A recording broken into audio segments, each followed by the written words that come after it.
मेरे बेटे के से शादी कर लो, नहीं तो मेरा बेटा मर जाएगा। ये 50 लाख रुपये चाहिए, पैसे बाप से ला के दो या नहीं तो घर बेच के ला के दो। मैं प्रेग्नेंट हो गई। प्रेग्नेंट होने के बाद ये बात सबको पता चला कि मैं प्रेग्नेंट हूँ, तो वो लोग बोले कि इस अछूत जात दुसात चमार के बच्चा के हम लोग जन्म नहीं देने देंगे। साल के बाद एक लाइफ में कुछ दिनों के लिए कुछ ऐसे लोग आए थे जिस पे मेरा रेप केस चल रहा है। नमस्कार दोस्तों, आप देख रहे हैं VIP TV। मैं राकेश ठाकुर।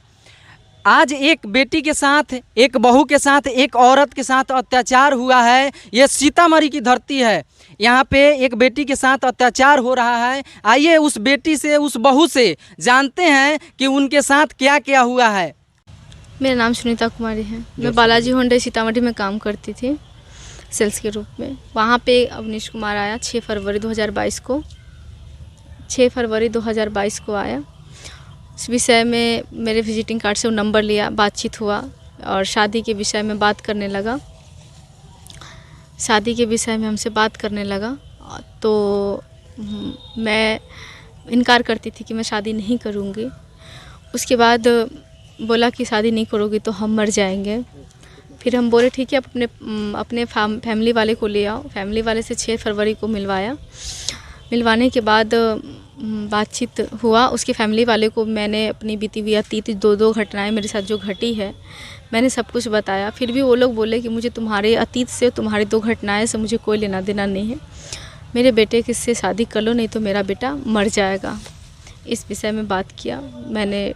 उनके माता पिता गिड़गिड़ाया। मैंने शादी के लिए हाँ कर दिया। शादी हो गया। 22 मार्च को शादी हुई। उसके बाद मैं अपने ससुराल गई। ससुराल जाने के बाद मैंने जो होता है वैवाहिक जीवन वो मैंने बिताया, अच्छे से बिताया। कुछ दिन मैंने बहुत अच्छा से रहा वहाँ पे। कुछ दिन बाद क्या हुआ कि उसके फैमिली वाले टॉर्चर करने लगे। कुछ प्रॉपर्टीज़ के बारे में उन लोगों को शायद पता चला था। वो लोग टॉर्चर करने लगे कि मुझे इतने पैसे चाहिए, 50 लाख रुपये चाहिए, पैसे बाप से ला के दो या नहीं तो घर बेच के ला के दो। मैंने इस काम को मैं बोली मैं सब नहीं कर सकती हूँ। तो वो लोग मुझे धमकी दिया मारपीट करके कि तुम ये नहीं कर सकती हो तो तुम फिर मतलब मैं शादी भी तोड़ दूँगा और नहीं रखूँगा, भगा दूँगा घर से।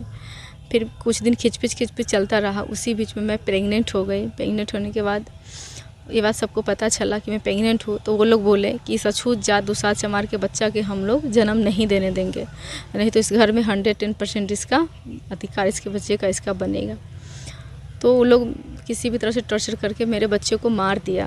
पेट में उसको ये करवाया, अबॉर्शन करवा दिया। हाँ, अबॉर्शन करवा दिया मेरा।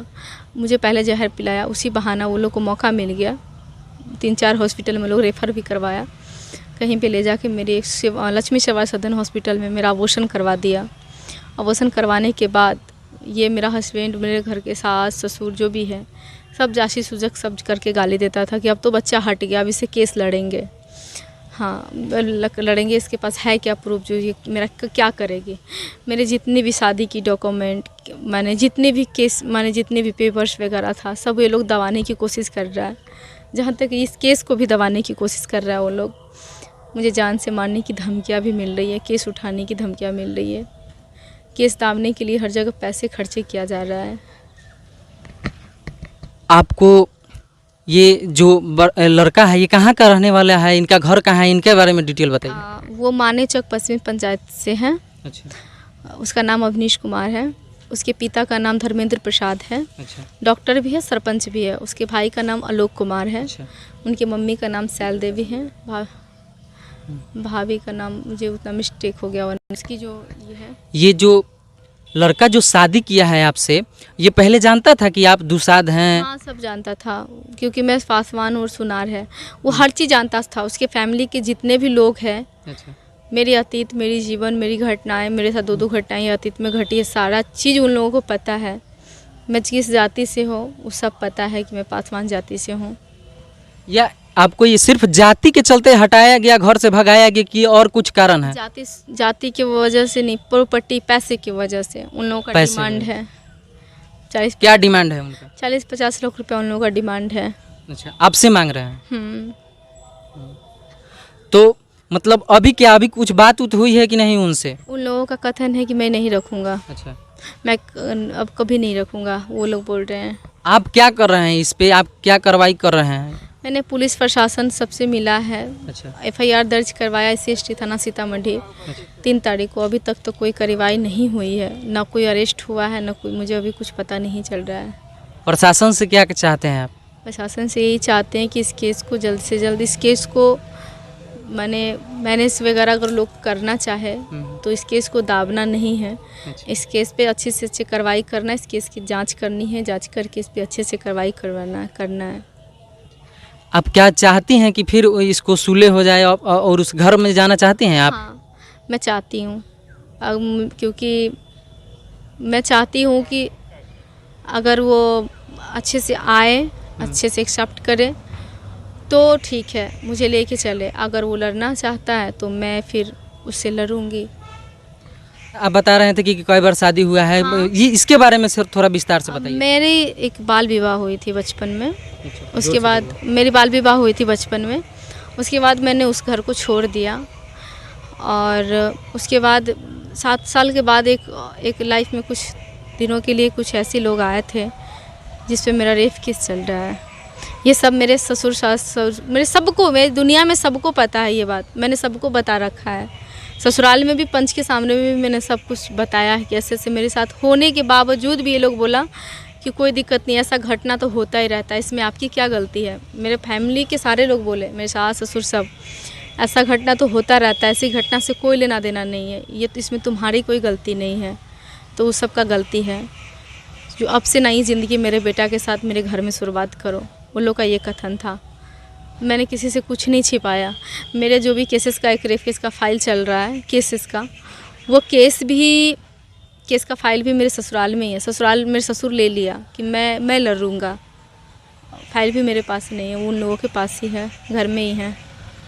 और वो पेपर को अब वो लेकर के एक अलग तरीके से मुझे कुछ साबित करना चाहता है, तो मुझे कोई दिक्कत नहीं है, नो डाउट, कोई डाउट नहीं है। अगर जो सत्य होगा उसको सत्य जो होगा उसको कोई असत्य नहीं कर सकता है, क्योंकि मैंने अपने मुख से हर जगह ये जवाब दे चुका है कि मैंने साथ अतीत में क्या घटी थी, मैं कुछ छिपा नहीं रही हूँ।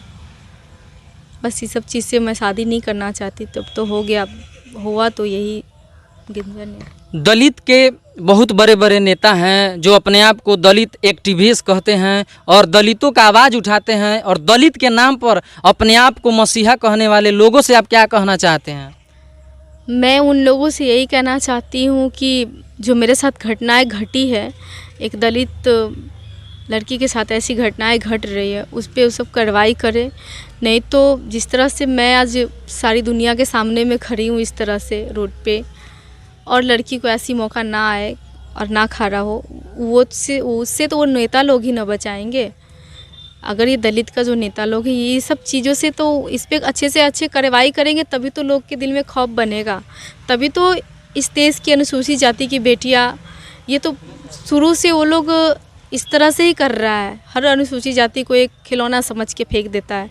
लेकिन इस पे हम लोग की जो नेताएं हैं, जो SC/ST का जो भी नेता है, अनुसूचित जाति का जो भी अपने जो लोग हैं, जो नेता है, वही लोग ने इस पर कार्रवाई करेंगे, जो इस चीज़ को हटाएंगे, इस चीज़ को दूर करेंगे। नहीं तो ये तो लोग ऐसी हावी होते जाएंगे। अगर मुझे नहीं इंसाफ मिलेगा तो और लोग हावी होंगे ना। क्या हो गया, कुछ भी नहीं हुआ, एक किया इतना हुआ। आज तक मेरे जैसा कोई दलित की लड़की नहीं खड़ा हुई है, इसलिए मैं चाहती हूँ कि मैं जब खड़ी हुई हूँ तो मुझे खड़ा ही रहने दे, मुझे झुकाए नहीं, आपको सपोर्ट करे। हाँ, मेरी सपोर्ट करे, ताकि मैं लड़ सकूँ, हर इस देश की हर अनुसूचित जाति की बेटियों के लिए लड़ सकूँ। किस हिसाब से आपको सपोर्ट चाहिए? किस हिसाब से, जैसे जो मेरे साथ अत्याचार कर रहा है उसमें पुलिस उसमें सपोर्ट करे, पुलिस नेताओं सपोर्ट करे, उसकी गिरफ्तारी करे, उसको सजाएं दे। 1-2 को ऐसे होगा तो अपने आप लोग इस चीज़ को थोड़ा सा ये करने लगेगा। बिहार के उप मुख्यमंत्री और चिराग पासवान जी पासवान जाति से आते हैं और दलितों का नेता माने जाते हैं, विशेष करके वो 2 लोगों से क्या कहना चाहते हैं? मैं उन लोगों को यही कह रही हूँ, जो चिराग पासवान हैं और जो भी नेताएं लोग हैं, जो चाहते हैं अनुसूचित जाति के, जो कि मैं इसको बचा के रखूँ, तो इस पर उन लोगों को एक्शन लेना होगा ना, उस पर मेरी सपोर्ट करना होगा, एक्शन लेना होगा, बस। ये है सीतामढ़ी की एक बेटी एक बहू की कहानी। इस बेटी को इंसाफ मिलना चाहिए।